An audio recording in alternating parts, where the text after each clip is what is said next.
तो आज हम बात करेंगे अध्यापक भर्ती परीक्षा पर। ठीक है, अब देखिए इसमें हम बहुत डिटेल से चीज़ें समझने वाले हैं। अध्यापक भर्ती परीक्षा में 3 बिंदुओं पे हम बात करेंगे। भर्ती परीक्षा जनवरी 2026। ठीक है, तकरीबन 10 महीने आपके पास में पड़े हैं। अगर अप्रैल से शुरू करें, अप्रैल, मई, जून, जुलाई, अगस्त, सितंबर, अक्टूबर, नवंबर, दिसंबर, जनवरी। ठीक है, 10 महीने का टाइम पड़ा है पूरा। और 10 महीने में अध्यापक भर्ती परीक्षा के संबंध में हम 3 बिंदुओं पे बात करेंगे। सबसे पहले कुछ सामान्य बातें देखेंगे कि सभी को ध्यान रखनी है, और उसके बाद में देखेंगे पाठ्यक्रम रणनीति क्या होनी चाहिए, आप किस तरह से सुबह से शाम तक किस तरह से अपनी दिनचर्या सेट करें, और तीसरा पाठ्य सामग्री को कैसे मैनेज करें। ठीक है, सिलेबस सहित इसको आज हम समझेंगे। इस पूरे सेशन में इन 3 बिंदुओं पे बात की जाने वाली है। ठीक है ना, तो रणनीति और सामान्य बातें तो हम इसमें ही कर लेंगे, फिर पाठ्य सामग्री आएगी तब हमारे पास में पीपीटी बनी हुई है, इसमें देखेंगे सिलेबस के अंदर किसके लिए क्या चीज़ें कैसे करनी है। ठीक है, सबसे पहले हम कुछ कॉमन चीज़ें डिस्कस कर लेते हैं, सामान्य बिंदुओं पे बात कर लेते हैं कि ध्यान क्या रखना है। ठीक है, देखिए सबसे पहली बात ध्यान ये रखना है कि अब यहाँ पे स्टूडेंट 2 टाइप में बंट जाएंगे। एक ऐसे स्टूडेंट होंगे जो कोचिंग जाएंगे, बैच ज्वाइन करेंगे, कोई बैच ज्वाइन किए हुए चल रहे हैं, और कुछ ऐसे होंगे जो नॉन कोचिंग होंगे, जो या तो कोचिंग कर चुके हैं या कोचिंग करना नहीं चाहते। 2 टाइप के स्टूडेंट हैं। मैं दोनों को ही नहीं रोकूंगा क्योंकि सिलेक्शन इनके भी होते हैं, सिलेक्शन इनके भी होते हैं, और सारा डिपेंड करता है स्टूडेंट के ऊपर। तो अगर आपका मुझसे ये प्रश्न है कि मुझे कोचिंग करनी चाहिए इस समय कि नहीं करनी चाहिए, तो मैं यहाँ पे कुछ सजेशंस दे देता हूँ, आप उसको सुनना और फिर उस अनुसार आप अपना निर्णय ले लेना। पहली बात ये कि अगर आप कोचिंग करते हैं तो आप एटलीस्ट नवंबर तक कोचिंग खत्म कर देना, क्योंकि हमें 2 से 2.5 महीने बढ़िया रिवीजन के लिए चाहिए। ठीक है, पहली बात। दूसरी बात, कोचिंग आप नवंबर तक फिनिश करें। कोचिंग तभी करें जब आपको ये लगे कि आप घर पे स्टेबिलिटी नहीं बना पा रहे हैं, स्थिरता नहीं बना पा रहे हैं, और अगर स्थिरता नहीं आ रही, मतलब भटकाव बहुत हो रहा है, क्या करें, क्या पढ़े, क्या छोड़े, कुछ समझ में नहीं आ रहा है, नियमितता नहीं बन पा रही है, ऐसी अगर सिचुएशन है तो कोचिंग कर सकते हैं। और अगर पहली बार तैयारी कर रहे हैं तब भी अगर आप है तो भी कोचिंग कर सकते हैं, नुकसान वाली बात नहीं है, क्योंकि पहली बार कई बार चीज़ें हमें समझ में नहीं आ रही होती कि कितना पढ़े, कैसे पढ़ें, कंपटीशन नहीं बनता। कोचिंग क्लासेस में क्या है कि बहुत सारे बच्चे होते हैं, टेस्ट होते हैं, तो थोड़ा सा एक आइडिया बैठ जाता है कि भाई हमारा लेवल कितना है, हमें और कितना पढ़ने की आवश्यकता है। ठीक है, तो ये चीज़ें हैं। अगर ये चीज़ें हैं तो आप क्लास ले सकते हैं और कोचिंग ज्वाइन कर लेते हैं, तो अक्टूबर नवंबर तक बैच फिनिश कर देना, और उसके बाद आप केवल सेल्फ स्टडी करना। ठीक है, और रही बात नॉन कोचिंग, अगर आप नॉन कोचिंग है, मतलब कोचिंग नहीं जा रहे हैं, तो आप अपना टाइम टेबल बना के कोई ना कोई टेस्ट सीरीज ज्वाइन कर लीजिए। ठीक है, और क्यों कोचिंग के लोगों को टेस्ट सीरीज की जरूरत पड़ती नहीं है, क्योंकि वो क्लास के कोचिंग के अंदर टेस्ट होते रहते हैं, तो कंटिन्यूसली टेस्ट देते रहेंगे। लेकिन नॉन कोचिंग है, वो टेस्ट ज्वाइन कर लेना चाहिए, और टेस्ट सीरीज़ के अकॉर्डिंग थोड़ा सा उस प्लान को ऐसे सेट करना चाहिए टेस्ट के अकॉर्डिंग कि वो बढ़िया तरीके से टेस्ट भी होते रहे, साथ साथ में कोर्स होता रहे। दिन में 2 से 3 घंटे अगर टेस्ट सीरीज़ के अकॉर्डिंग पढ़ते हैं, तो बाकी 7-8 घंटे, 10 घंटे अपनी प्लानिंग से भी चलते रहे। ये कौन कर सकता है? नॉन कोचिंग, जिसने पहले बहुत अच्छे से तैयारियां कर रखी है, या कोचिंग का काम पहले उसने पूरा कर लिया है, तो फिर वो नॉन कोचिंग वाले स्टूडेंट हो जाते हैं। तो इस समय ये कहना कि भाई नहीं कोचिंग नहीं करना है या कोचिंग करना ही है, तो ये दोनों अतियाँ गलत है। मैं कहूँ कोचिंग नहीं करना है, ये बात भी गलत है, क्योंकि कई बच्चों को बहुत ज़रूरत होती है। मैं कहूँ नहीं कोचिंग करना ही है, ये भी गलत है, क्योंकि कईयों को ज़रूरत नहीं होती। ये सब स्टूडेंट के ऊपर डिपेंड करता है। ठीक है, तो पहली बात तो ये, अगर करते हो, नहीं करते हो तो इश्यू नहीं, अगर करते हैं तो एटलीस्ट आप है वो नवंबर तक इसको फिनिश कर दें। पहली बात, आपको इस चीज़ का स्पेशली ध्यान रखना है। दूसरा, अगर आप कोचिंग कर रहे हैं तभी इस समय आपको टेस्ट वेस्ट की आवश्यकता नहीं है, क्योंकि कोचिंग क्लासेस में टेस्ट होते रहते हैं, कोई भी कोचिंग राजस्थान का। अगर आप कोचिंग नहीं कर रहे हैं तो कोई टेस्ट सीरीज ज्वाइन कर लो, और टेस्ट को डेली 2 से 3 घंटे टेस्ट की प्लानिंग को टाइम दीजिए, और बाकी टाइम शेष जितना भी समय बचता है वो आप अपनी जो आगे अपन रणनीति पर बात करेंगे उसके अकॉर्डिंग आप आगे तैयारी शुरू कर दीजिए, ताकि 10-1 महीने बढ़िया तैयारी हो जाएगी तो हमारा सिलेक्शन हो जाएगा। इसके अलावा मटेरियल जो होता है उस पर हम आगे बात करेंगे कि अगर कोचिंग पढ़े हैं तो कोचिंग ने आपको खूब सारा अच्छा मटेरियल दिया होगा, नहीं पढ़े हैं तो आपके पास में नोट्स या किताबें जो भी है आपका अपना मटेरियल होगा, उस पर भी हम आगे डिस्कस करने वाले हैं। ठीक है, ये कॉमन बात तो ये थी। दूसरी कॉमन बात ये समसामयिक, इसको हम अक्सर हल्के में लेते हैं, जिसको हमें नहीं लेना चाहिए। इसको आप जनवरी 25 से शुरू कर दीजिए। आप मुझे अब ये मत पूछना कब से शुरू करें, जनवरी 25 से शुरू कर दीजिए, और राजस्थान का करंट स्पेशली आपको बढ़िया तैयार करना है। इस हेतु आप क्या कर सकते हो, मंथली मूमल पढ़ सकते हैं, मासिक मूमल जो आती है, साथ में सूजस पत्रिका जो आती है, वेबसाइट पे आ जाती है आजकल, तो उसको पढ़ सकते हैं। उससे खुद के शॉर्ट नोट्स राजस्थान करंट के बना सकते हैं।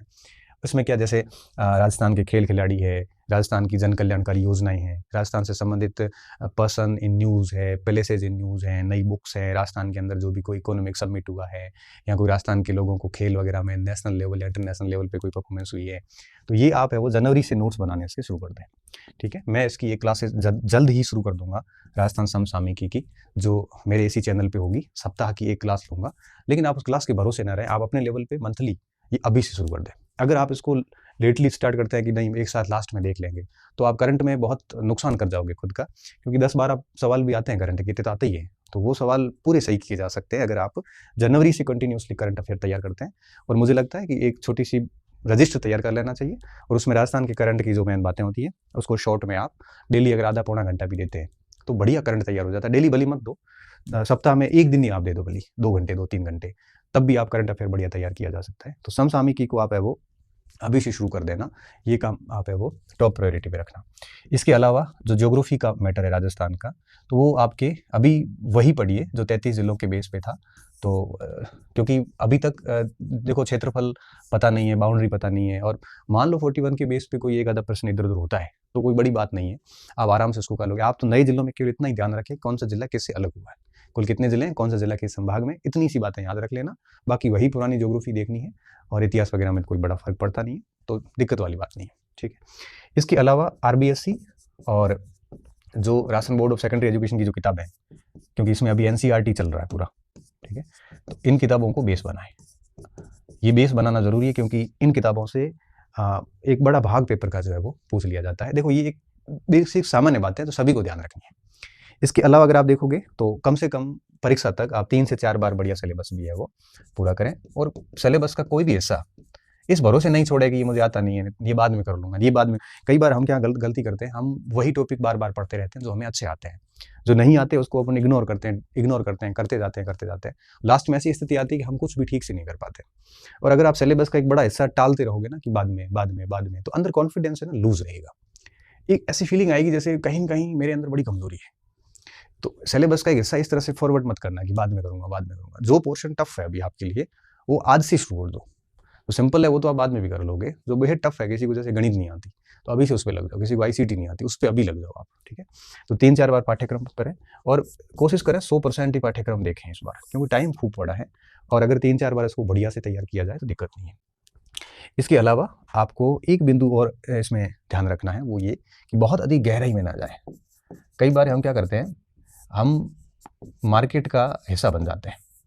कैसे कि जैसे मान लो मैं कोई लेखक हूँ, ठीक है, वो मुझे मेरा किताब बेचनी है, तो मैं क्या करूँगा, मैं RPSC के या हाल ही में राजस्थान गवर्नमेंट की परीक्षाओं में कोई ऐसा कठिन सवाल निकाल के लाऊंगा 2-4, जो राजस्थान के किसी बच्चे से वैसे सही होगा नहीं, और पढ़ते तब भी नहीं होता, ऐसा सवाल लाऊंगा, और उसको मेरे सोशल मीडिया जितने भी हैंडल्स है यूट्यूब वगैरह पे वो सवाल काट के, और मेरे कंटेंट से अगर वो सवाल आया है तो मैं वहाँ से बताऊंगा देखो मेरी किताब से प्रश्न आया हुआ है, या मेरे कोर्स से प्रश्न आया, एक आधा प्रश्न, पूरा पेपर दाए तो दिक्कत नहीं है, एक आधा सवाल ऐसे लाएंगे। अब हम टेंशन में आ जाते हैं, हम फिर करने लगते हैं यार ये बदलता पैटर्न है पता नहीं, तो फिर बच्चा डर जाता है, और बच्चा डरने के बाद क्या करेगा, उस पुस्तक को खरीदेगा।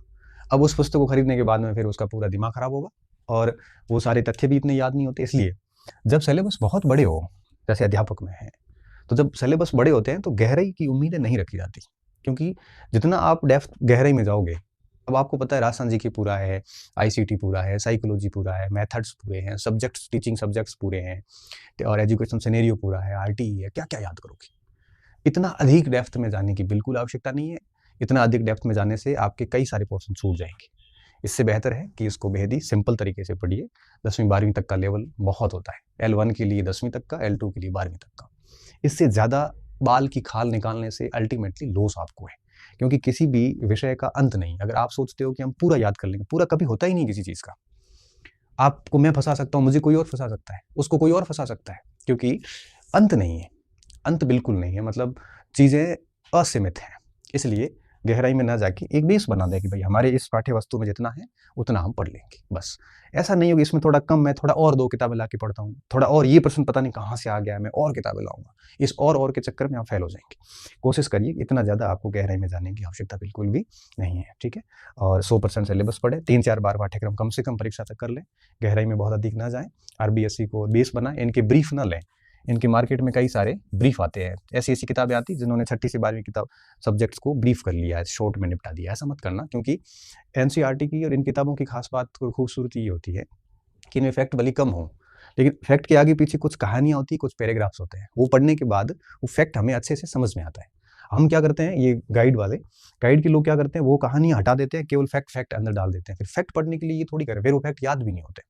बेहतर ये है कि किताबें खुद रखें पास में, और जो सिलेबस मैच करता है उसको अंडरलाइन कर दें, वो टॉपिक लगा लें और आप उस टॉपिक को पढ़ के शॉर्ट में खुद कर लें, वो सबसे बढ़िया रहता है। तो ये कुछ ऐसी सामान्य बातें हैं जो आपको ध्यान रखनी है, ठीक है। तो मैंने कोचिंग की बात कर ली, करंट अफेयर्स की बात कर ली, नया भूगोल पढ़ना, पुराना पढ़ना, उस पर बात कर ली, आरबीएससी को बेस बनाना, कितनी बार पाठ्यक्रम करना है, और ये सारी बातें जो थी गहराई में ना जाए, ये सारे बिंदु पे हमने डिस्कस कर लिया, ठीक है। अब बात करते हैं थोड़ा सा क्या रणनीति रखें इस पूरे की, और फिर लास्ट में बात करेंगे कि किस विषय वस्तु के लिए क्या क्या सामग्री यूज की जा सकती है, ठीक है। तो देखिए, ये मोटी मोटी बातें आपको, कॉमन बातें मैंने बता दी है। बाकी तो सारी चीज़ें मैं हम पहले ही बता चुके हैं कि भाई लाइब्रेरी वगैरह जाते हो तो वहाँ डिस्टर्ब हो रहा तो मत जाइए, रूम में पढ़ लीजिए, एकांत रहिए, सोशल मीडिया का यूज़ ना करें। वो कॉमन बातें हैं, वो तो आप सभी को हम 50 बार कह चुके हैं। फिर भी अगर हम नहीं समझते हैं तो फिर वो आपकी प्रॉब्लम है। बाकी हम हमेशा कहते हैं कि सिर्फ और सिर्फ अपना समय किताबों को दें, अपना समय सिर्फ स्टडी को दें, क्योंकि इन कमेंट्री की दुनिया में घुस जाओगे, बॉल बाय बॉल कमेंट्री में, तो लॉस अल्टीमेटली आपको ही होता है, मिलना कुछ नहीं है, और समय चला जाएगा। ये 10 महीने कैसे जाएंगे पता भी नहीं चलेगा आपको, इतना भागता हुआ समय निकलेगा ना, अंदाजा ही नहीं है आपको, ठीक है ना। इसलिए टाइम का वो सदुपयोग करें, पूरा यूटिलाइज करें टाइम को। और बाकी बातें और कई समस्याएं आपको आएगी, हम समय समय पे वीडियोस बनाते रहेंगे, लेकिन ये कुछ ऐसी बातें हैं जो इन दिनों मेरे से बच्चों ने पूछी है, और परीक्षा की डेट तो आ ही गई है, तो ज़्यादा दिक्कत वाली बात नहीं है। अब बात करते हैं थोड़ा सा रणनीति को लेके कि किस तरह से आप अपने दिन को मैनेज कर सकते हो। मेरा क्या है कि थोड़ा सा रहता है कि मैं हमेशा एक स्ट्रेटजी पे चला हूँ। कभी भी परीक्षा की तैयारियाँ करिए तो एक प्रॉपर स्ट्रेटजी रखिए, बिना स्ट्रेटजी मेरे से पढ़ाई होती नहीं है। मैं भी वही बात करूँगा। तो देखिए, जैसे मैं क्या करता, जैसे प्रथम, अब देखो हम सुबह का शिफ्ट ले लें एक, ठीक, जैसे सुबह पढ़ लिए बढ़िया, और दिन की पढ़ाई हो गई, और रात्रिकालीन हो गई, ठीक है। अब देखो 3 समय होते हैं बच्चे के पास पढ़ने के लिए, ठीक है। मॉर्निंग का जो टाइम होता है वो थोड़ा ऐसा इंटरेस्टिंग टाइम होता है कि उसको आप किसी भी चीज़ को बढ़िया से याद कर सकते हैं। इस समय फ्रेश माइंड होता है। जैसे कोई बच्चा सुबह 4 बजे उठ गया, अब 4 बजे उठने के बाद अगर वो 5 बजे पढ़ने बैठता है और 11-12 बजे तक पढ़ लेता है, बीच में नाश्ता खाना होता रहेगा, छोटा मोटा काम तो चलता रहता है वैसे। अब वो 5 से 12 का मतलब होता है कम से कम 7 घंटे, 2 घंटे निकाल दो तो 5 घंटे पढ़ाई हो जाती है। जैसे सुबह किसी ने 4-5 घंटे पढ़ाई कर ली, ठीक है, और दिन में जैसे 12-1-2 बजे वो भोजन करके थोड़ा रेस्ट करता है, 2-3 बजे वापस उठता है, और 3 से लेके मान लो शाम को 6 बजे तक 2-3 घंटे फिर पढ़ लिया, फिर 1-2 घंटे फिर खाना वाना खाए, घूमे किए, 8-1 बजे तक ये सब काम किए, फिर मान लो 9-10 बजे फिर 1-2 घंटे फिर पढ़ लिया, और सुबह 4-5 बजे वापस उठ गया। तो इस तरह से अगर कोई देखते हैं तो 4-5 घंटे ये हो जाते हैं, 2-3 घंटे, 1-2 घंटे ये हो जाते हैं, तो 2 और 2 4 और 4 8, 10-12 घंटे पढ़ाई एक सामान्य बच्चा इस हिसाब से कर सकता है। अब उसको करना क्या चाहिए, जहाँ तक हालांकि हर व्यक्ति की अलग स्ट्रेंथ होती है, फिर भी मैं बताना चाहूँगा। देखो, एक पार्ट तो आप राजस्थान जीके को दे दीजिए, क्योंकि ये जो राजस्थान जीएस को टाइम देना क्यों ज़रूरी है, इसकी अहमियत मैं बताता हूँ। पहले लिख लेते हैं अपन। देखो, सबसे पहली बात, राजस्थान जीएस के अंदर क्या क्या लिया है। देखो, इतिहास आ जाता है, संस्कृति आ जाती है, और राजस्थान का भूगोल आ जाता है। इसके अलावा भी आपके राजस्थान की भाषा साहित्य आ जाती है, इसमें राजस्थान की समसामयिकी आ जाती है ना। ये सारा का सारा राजस्थान का है। इसको इम्पोर्टेंस देना क्यों ज़रूरी है, इसके पीछे कारण समझिए। अब पूरा पेपर होता है 300 अंकों का, ठीक है। अब 300 अंकों में से अगर अपन L1 की बात करें तो L1 वाले के लिए राजस्थान जीके का जो रोल है वो लगभग 160 प्लस का है, लगभग 160 प्लस अंकों का है, 50% से अधिक ये है। और अगर L2 की बात करें तो L2 में थोड़ा सा कम है। कम क्यों है, क्योंकि जैसे 100 की जगह 80 हो जाता है, और फिर उधर आपके थोड़ा सा 50 के हिसाब से हो जाता है। तो लगभग आपके यूँ कहिए कि इसमें भी 130 के आसपास का रोल L2 में भी आ जाता है, ठीक है। तो ये कोई कम रोल नहीं है, ये ज़बरदस्त रोल है राजस्थान जीके का। अब आप देखिए, अगर आपका सुबह के 4-5 घंटे का जो टाइम है, उसमें अगर ये सारा राजस्थान का, आप राजस्थान के अंदर राजनीति विज्ञान भी आ जाती है, सारा आता है राजस्थान अध्ययन का मतलब है सब उसमें। तो मॉर्निंग अगर आप बहुत बढ़िया से राजस्थान जीके पढ़ते हैं तो इसका मतलब क्या हुआ, मतलब ये हुआ कि 12 बजे तक आपकी हर दिन 50% से अधिक तैयारी हो गई, क्योंकि 150 का तो रहता ही है राजस्थान जीके। अब आप सोचिए कि सुबह 12 बजे तक आपकी भर्ती परीक्षा जिसकी आप तैयारी कर रहे हैं उसकी आधी तैयारी आप कर चुके हैं।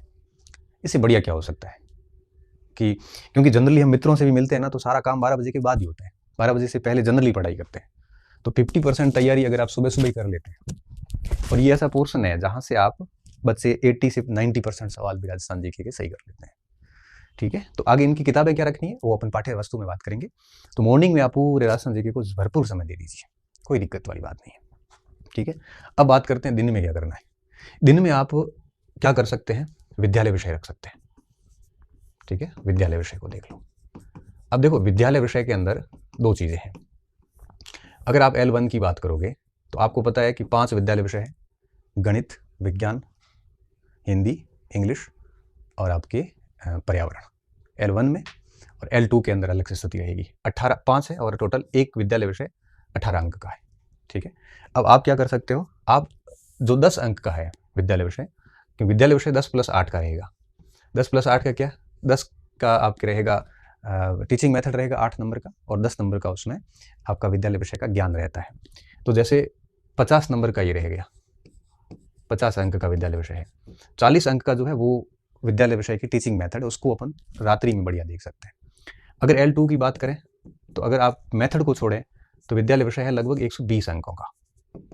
ठीक है, अब आप दिन में जैसे 11-12 बजे तक ये पढ़ाई कर ली, फिर 3 से लेकर 6 तक 2.5 से 3 घंटे की बढ़िया दिन की एक शिफ्ट निकलती है, मिनिमम 3 घंटे की निकल सकती है, कई बच्चे 4 घंटे की भी कर सकते हैं। तो 3 से 4 घंटे की एक शिफ्ट विद्यालय विषय को दी जा सकती है। L2 वालों को तो देनी चाहिए, और जो L1 के लोग हैं वो 50 + 40 करके 90 नंबर का काम कर लेते हैं। अब अगर आप दिन में अच्छा शिफ्ट एक विद्यालय विषय को देते हैं, तो अगर L2 के हैं तो 120 का हो जाता है, L1 के हैं तो 90 का ही हो जाता है। मतलब 2 शिफ्ट में आपने 160 + 90 250 का काम कर लिया 300 में से डेली।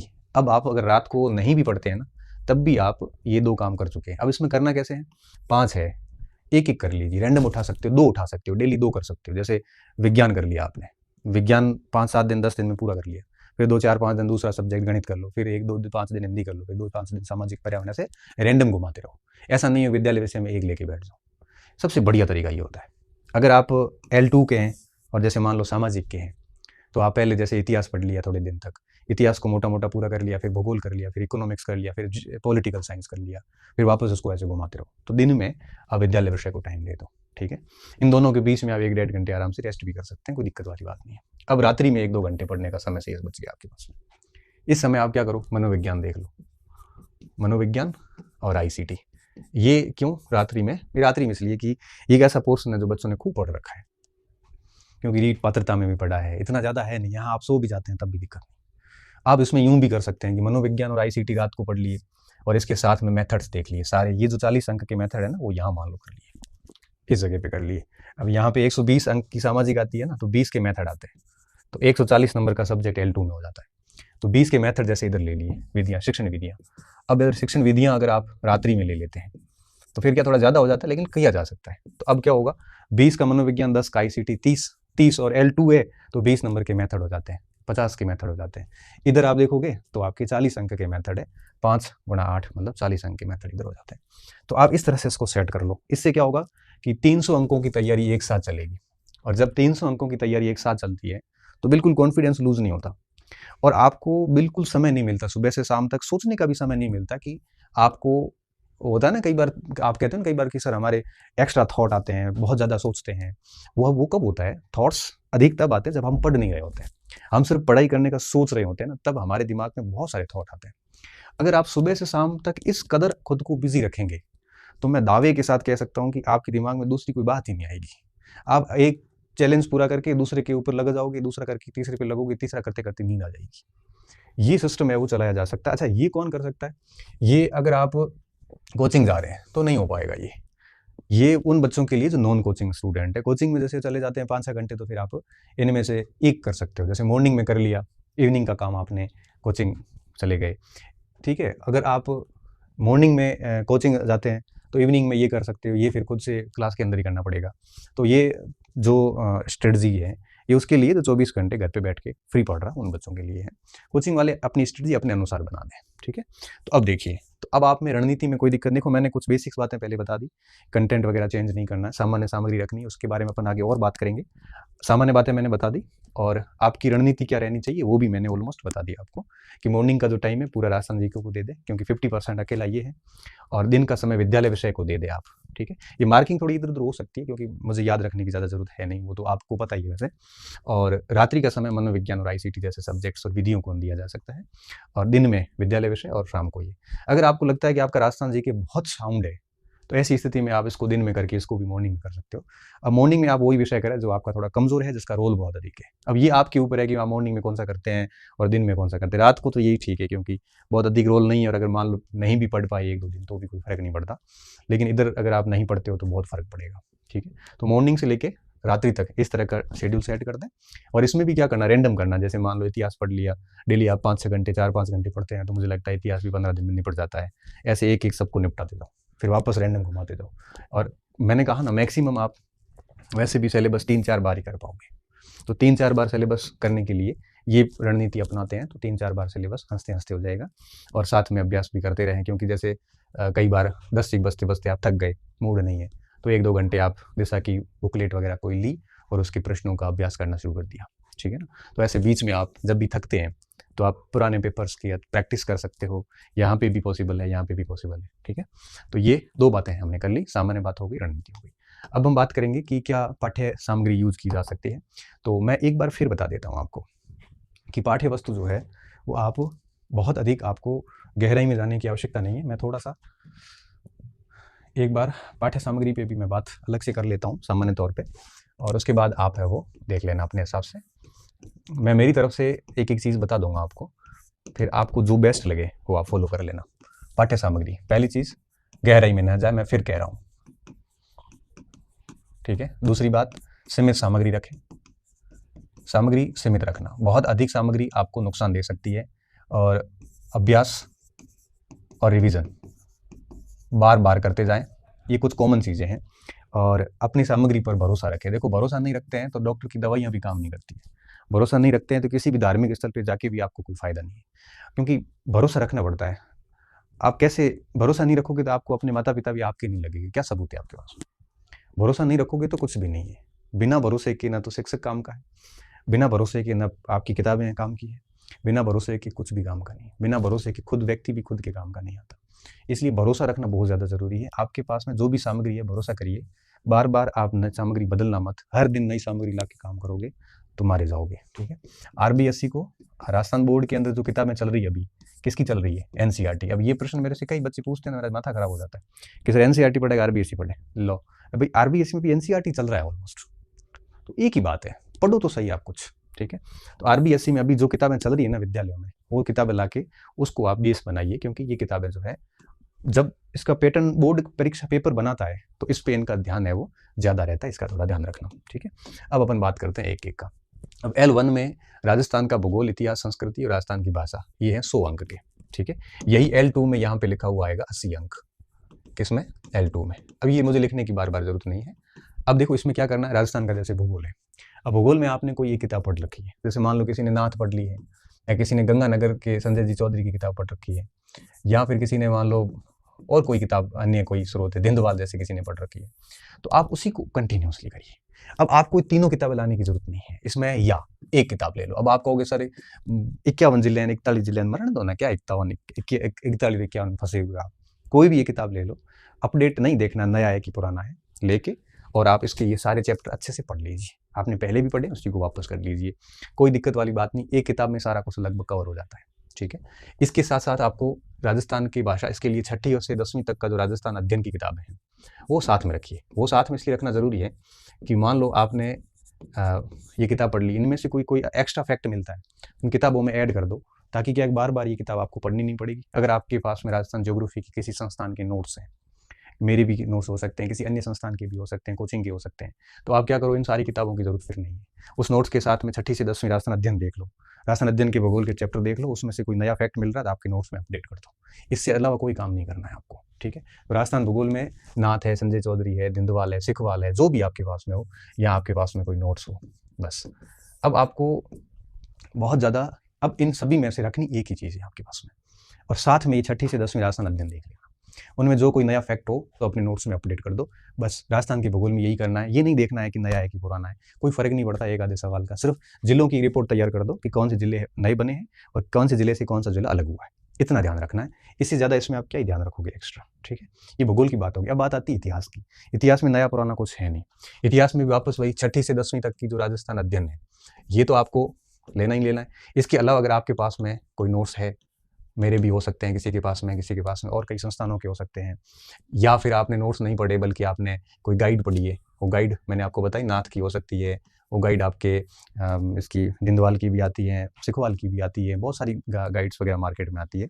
बस जो भी पढ़ो, या ये पढ़ लो या गाइड है तो एक आधी गाइड देख लो, फर्क कुछ भी नहीं पड़ता, लास्ट में जाके सवाल उतने आते। और या फिर आपके पास में कोई संदर्भ ग्रंथ है, जैसे मान लो नारायण संजैन हुकुम संजैन नारायण माली का हो, या फिर कोई आरपी व्यास की किताबें वगैरह है, तो उनमें थोड़ी दिक्कत आती है। दिक्कत ये आती है कि फिर शॉर्ट में नोट्स नहीं किए तो लास्ट टाइम में रिवीजन में करने में समस्या होती है। बस बात ये ध्यान रखना कि अगर नोट्स है तो आप 6ठी से 10वीं की किताब के साथ में 1-2 दिन बैठ के पूरा मिला लो। कोई नया फैक्ट होता है तो नोट्स में ऐड कर दो। गाइड पढ़ रहे हैं तब भी 6ठी से 10वीं तक की किताब से मिला लो। और संदर्भ ग्रंथ पढ़ने वाले बच्चों की संख्या भी कम है, और मुझे लगता है कि परीक्षाएं सर पे आती है तो संदर्भ ग्रंथ पढ़ने भी नहीं चाहिए। अब ये नोट्स आपके या तो कोचिंग संस्थान के हो सकते हैं, खुद की बनाई हुई भी हो सकते हैं। बस इसको अपडेट कर लेना 6ठी से 10वीं तक। और आप अगर अपडेट कर चुके हैं तो और भी बढ़िया बात है, दिक्कत वाली बात नहीं है। ज़्यादा गहराई में जाने की जरूरत नहीं, सारे चैप्टर वहाँ से मिल जाते हैं, ठीक है। उसके बाद में आती है राजस्थानी भाषा। ये भाषा एक राजस्थानी साहित्य की किताब आती है, उसमें मिल जाती है। और भी कई सारे राजस्थान जीके की जितनी भी किताब है संस्कृति वाली, उसमें भी मिल जाती है। वहाँ इसको अपडेट कर दो। अब ये 100 नंबर का था पूरा, ठीक है। अब 100 के लिए आपने 1, 2 और ये 2 बुकलेट में काम हो गया आपका, तो 2 बुकलेट में काम हो जाएगा। तो इस तरह से किया जा सकता है, ठीक है। और इस राजस्थान इतिहास संस्कृति की मेरी भी हैंड रिटन नोट्स आएंगे, मगर उसको थोड़ा टाइम लगेगा, उसका आप इंतजार ना करें। आप अपना स्रोत अभी चुन के तैयारी शुरू कर दें, वो तो बाद में देख लेंगे अपन जैसा भी होगा। इसके बाद में देखिए, इसके बाद में आता है राजस्थान का सामान्य ज्ञान शैक्षिक परिदृश्य और ये आरटी। अब ये L1 में है 80 नंबर का, और L2 में आता है ये मेरे हिसाब से 50 अंक का, ठीक है। ये L2 की बात है। अब देखिए क्या होगा इसमें। अब राजस्थान का जैसे सामान्य ज्ञान है, अब इसकी कोई अलग से तो किताब आती नहीं है। अब ये तो करंट में चला जाएगा, ये करंट में चला जाता है, और ये संस्कृति में आ जाता है, ये इतिहास में आ जाता है, ये भूगोल में चला जाता है, ठीक है। प्रतीक चिन्ह अलग से भी मिल जाते हैं सारे। और इसकी और ये समसामयिक की पूरी राजस्थान जीके में साथ में आ जाती है। और ये पॉलिटी में आ जाता है, राजस्थान की पॉलिटी राजस्थान जीएस में चला जाता है।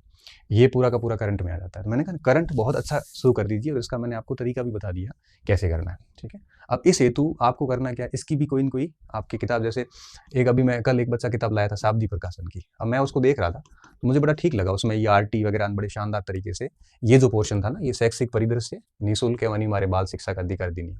अब देखो राजस्थान के सामान्य ज्ञान की कोई नोट्स वगैरह मार्केट में मिल जाएगी आपको, और उसमें ये टॉपिक भी जैसे इतिहास और भूगोल की किताबें सारी मिला के देखोगे तो मिल जाते हैं। कोई एक आधा 2-4 टॉपिक अगर नहीं मिलते हैं तो करंट के अलावा, तो वो आप है वो मार्केट में कई सारे ऐसे नोट्स वगैरह आते हैं जिनमें ये प्रतीक चिन्ह की अलग से भी पीडीएफ आती, ऐसा कोई प्रिंट करके पढ़ लेना। और जैसे शाब्दी प्रकाशन को मैं देख रहा था कल, तो उसमें मेरे को अब ये लेखक वगैरह मैंने उसमें नहीं देखा इतना, मुझे वो प्रकाशन का नाम याद रहा। बच्चा लेके आया था कि सर कैसी पढ़ूँ कि नहीं पढ़ूँ, तो उसमें मुझे शैक्षिक परिदृश्य और ये आरटी बड़ा शानदार तरीके से लिखा हुआ, छोटी सी पुस्तक और सारी चीज़ें उसमें डाली हुई थी। तो ऐसा कुछ पढ़ लो वहाँ पे। तो उसमें शैक्षिक परिदृश्य ये पूरा उसमें चैप्टर था, शाब्दी प्रकाशन में ये सारा ही था। तो आप ये वहाँ से लाके पढ़ सकते हो। मुझे लगा कि उसमें सवाल मुझे नहीं लगता एक आधा भी बार जा सकता है, ठीक है। और इसकी कोई बुकलेट लाके देख लेना। अब बात आती है विद्यालय विषयों की। अब विद्यालय विषयों की जहाँ तक बात आती है तो ये सारे वो पोर्शन है हिंदी वगैरह के जो आपने अभी रीट में ताज़े पढ़े होंगे, ठीक है। अब जैसे इसमें 10 नंबर की ग्रामर आती है तो 8 का ही आता है, ठीक है। उसी तरह से ये इंग्लिश में ही रहेगा। और अब जैसे करना क्या है, अब जैसे मैं हिंदी की बात करूँ, अब हिंदी ग्रामर के लिए आपको पता है 9 से 12 तक की किताब आती है, उसमें से आप ग्रामर को देख सकते हो। और जितनी भी विधियाँ हैं, विधियों की एक अलग किताब आती है, फर्स्ट रैंक की भी आती है, सिखवाल की भी आती है, बहुत सारे पब्लिकेशंस की आती है, जिसमें सारे विद्यालय विषयों की एक साथ विधियाँ आ जाती है। तो वो कोई किताब ले लो, 1-2 किताबें ले लो और उन 1-2 किताबों से विधियाँ पढ़ लो। ग्रामर 9वीं से 12वीं से आप देख सकते हो इसकी ग्रामर।